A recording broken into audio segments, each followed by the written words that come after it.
재수가 없는 사람은, 재수가 나쁜 사람은 항상 돈 쓸 일이 먼저 생기기 때문에 돈이 쌓이지 않는다. 물론 이런 사람에게는 돈을 벌 기회도 여간해서는 생기지 않는다. 그러니 빈곤에 허덕이느라 인생 자체가 위기의 연속이다. 한 사람만 더 얘기해보자. N이라는 사람은 갑자기 30만 원을 쓸 일이 생겼는데 은행에 잔고가 20만 원밖에 없어서 고민 중이었다. 그러던 중 누군가가 20만 원을 빌려달라고 했다. 하루만 빌려주면 바로 다음날 30만 원으로 돌려준다기에 덜컥 그 돈을 빌려주었다. 하지만 결과적으로 20만 원을 날리게 되었다. 하루에 5만 원씩 벌던 N으로서는 나흘치 일당을 날린 것이다. 참으로 재수가 없다. 위에 두 사람은 실제로 존재하는 사람들인데 그들은 재수가 너무 없어서 사는데 고생이 이루 말할 수가 없었다. 잘못된 인생이 아닐 수 없다. 나는 이런 사람들을 자주 많이 보았다. 아주 많이 보았다. 나는 운명 연구가로서 주변에 이런 사람이 있으면 이모저모 관찰하고 묻고 조언해도 조언도 해주곤 한다. 문제는 세상에 이처럼 돈도 없고 지질이 재수 없는 사람들이 너무 많다는 건 사실이다. 이를 어찌하면 좋을까? 도움을 주고 싶어도 마땅한 방법이 없었다. 일일이 돈을 나누어 줄 수 없는 일이다. 그래 봐야 밑 빠진 독에 물 붓기니까 예로부터 가난은 나라님도 구제하지 못한다고 했다.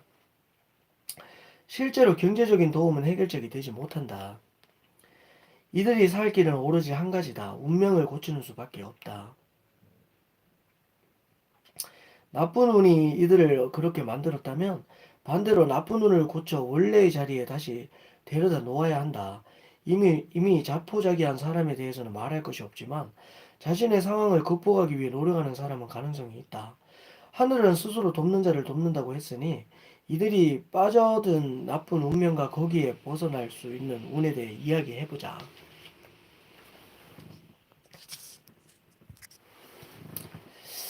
수산건. 자, 일단 이들의 상태를 표현할 수 있는 괴상은 수산건이다.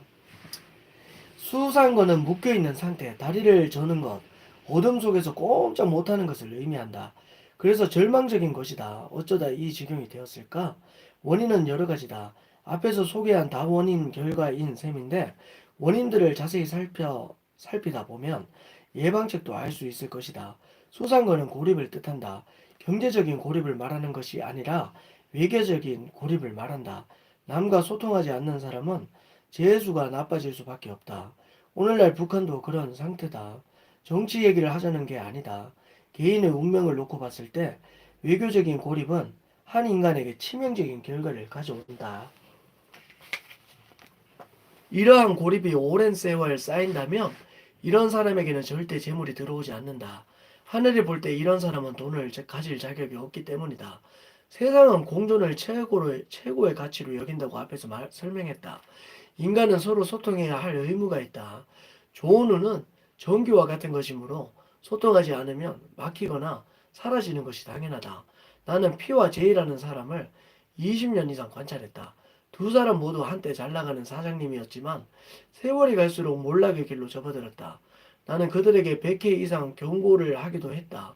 그들의 태도는 운명학적으로 볼 때 아주 흉하기 때문이었다.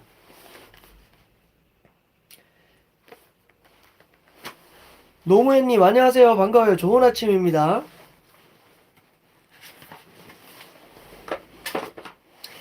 노무현 짱! 랄랄랄랄랄랄랄랄 건행품 감사. 노무현님은 건강해, 행복해, 풍족해, 감사해, 사랑해. 노무현님 제 하트를 받으세요. 하트 미사일 날라갑니다요. 하트 뿅 뿅뿅 뿅뿅뿅뿅뿅뿅 폭탄이 날라갑니다. 뿅 뿅뿅 뿅뿅뿅뿅뿅뿅.